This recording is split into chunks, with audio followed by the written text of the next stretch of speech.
Episode 3 of Tomorrow starts with Jun-woong joining Ryon's team. First up is a crazy elevator ride, all the way to the risk management team office.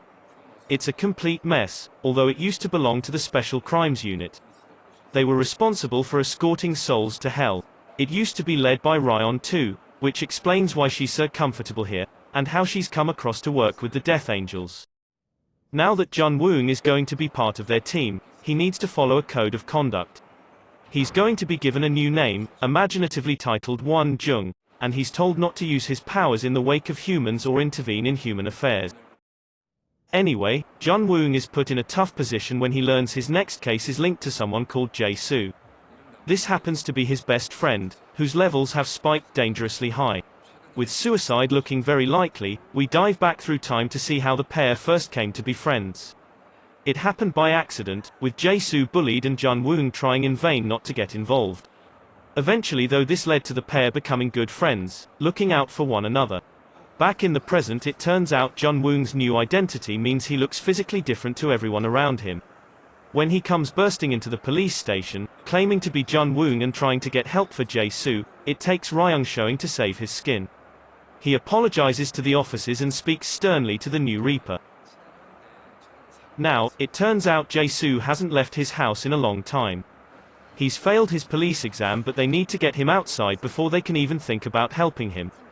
Dressing as cult members obviously doesn't work, so Jun-woong messages and encourages his friend to head outside. He does just that, suddenly charging through the streets. Jae-soo is eventually found at the hospital, where he notices Jun-woong in a coma. He believes the message sent to his phone was actually from Jun-woong, but of course it's the Reaper version and not this comatose body.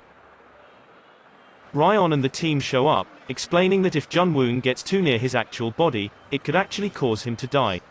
All of this is in the contract he didn't read, as Ryong-gu explains that he reads everything properly, and Jun-woong should have done the same thing. Jae-soo's depression isn't helped by him deciding to get drunk, given alcohol is a depressant. As he sits outside, Jae-soo reflects back on how hard he worked and the sacrifices he made to try and make it into the academy. Unfortunately all of this counts for nothing as he fails the exam 3 times. Jun-woong is desperate to help his friend but in order to do so, he believes they need fried chicken to rekindle those old feelings of joy and empathy. Speaking to the King of Heaven, Ryon tentatively broaches the subject of heading back in time, which is something these angels can do. Anyway, they're only going back to pick up chicken, so because of this, the king agrees to let them go. Time travel brings up a myriad of different issues and problems that probably won't be addressed in this drama, but for now, the pair head back and decide to follow Jae-soo's father. It's here we see Jae-soo's earlier mention of the IMF incident hitting hard on the family. They're struggling to pay for his wife's hospital bills and Jae-soo's tuition fees are taking a battering too. Eventually they have their things taken away, as Jae-soo watches in horror as his life spirals out of control.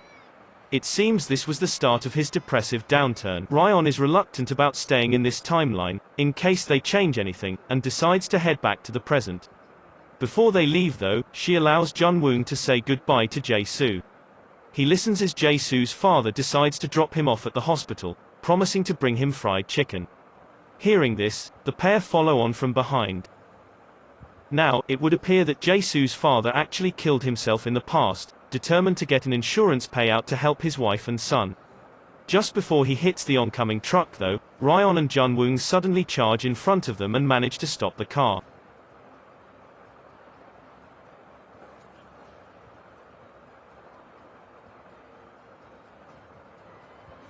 Jae-soo's father swerves but we don't see if he actually hits the truck or not.